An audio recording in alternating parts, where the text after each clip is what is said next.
Pemirsa, hari kedua kunjungan kenegaraan Presiden Prabowo di Jepang, hari ini Presiden akan bertemu dengan Perdana Menteri Jepang dan sejumlah pengusaha besar asal Jepang.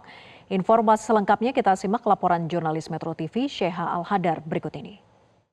Di hari kedua kunjungan Presiden Prabowo Subianto di Jepang, hari ini Presiden akan bertemu dengan Perdana Menteri Jepang tentunya untuk membahas hubungan bilateral antara Indonesia dan juga Jepang. Ada beberapa sektor yang di-highlight, diantaranya seperti sektor energi, sektor teknologi, hingga sektor keuangan tentunya yang menjadi isu kunci dalam kerjasama ataupun hubungan bilateral antara Indonesia dan Jepang. Nah, setelah bertemu dengan Perdana Menteri Jepang, nantinya Presiden Prabowo Subianto ini juga akan bertemu dengan 12 pengusaha asal perusahaan raksasa di Jepang, yang ini tentunya membahas potensi investasi dari Jepang ke Indonesia untuk meningkatkan kerjasama itu tadi. Tentunya kalau kita mengingat kemarin pemirsa, Presiden Prabowo Subianto ini juga sudah menyaksikan penandatanganan sejumlah MOU atau kerjasama antara Indonesia dan juga Jepang. Dari MOU yang ditandatangani tersebut, kurang lebih 95% merupakan sektor energi. Kemudian ada sektor lainnya seperti sektor teknologi, kemudian sektor keuangan, hingga ada sektor baru, yakni ada sektor beauty industry atau kecantikan yang sudah ditandatangani kerjasamanya antara Indonesia dan juga Jepang. Nah, kemarin Presiden Prabowo Subianto juga sudah memberikan pidatonya di forum tersebut yang menyatakan bahwa Indonesia ini terbuka terhadap seluruh investasi dan berubah cepat dan lebih kompetitif di dalam pasar dunia.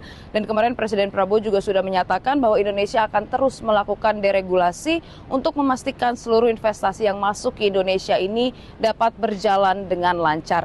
Dan kemarin kerjasama yang dilakukan oleh Indonesia dan Jepang ini nilainya mencapai 23,63 miliar US dollar atau sekitar lebih dari 400 triliun rupiah. Tentunya ini sangat tinggi angkanya dan tentunya dapat memberikan dampak yang sangat baik untuk Indonesia. Nah, kemudian Presiden Prabowo Subianto kemarin juga sudah menyatakan bahwa Indonesia akan melakukan transisi energi besar-besaran, di mana ada target ambisius yang dikatakan oleh Presiden Prabowo Subianto, di mana Indonesia ini akan membangun 100 gigawatt energi surya dalam 3 tahun, kemudian akan mendorong geothermal, biofuel, maupun juga kendaraan listrik, yang artinya ini merupakan respon pemerintah dalam menanggapi krisis global, dinamika global, maupun perang yang saat ini terjadi. Tentunya kita akan menunggu hari ini hasil pertemuan dari Presiden Prabowo Subianto dengan Perdana Menteri Jepang, kemudian juga hasil dari pertemuan dengan sejumlah perusahaan besar asal Jepang, apakah akan membuka peluang investasi baru di Indonesia dan apakah nanti nilai 400 triliun rupiah ini akan bertambah lagi.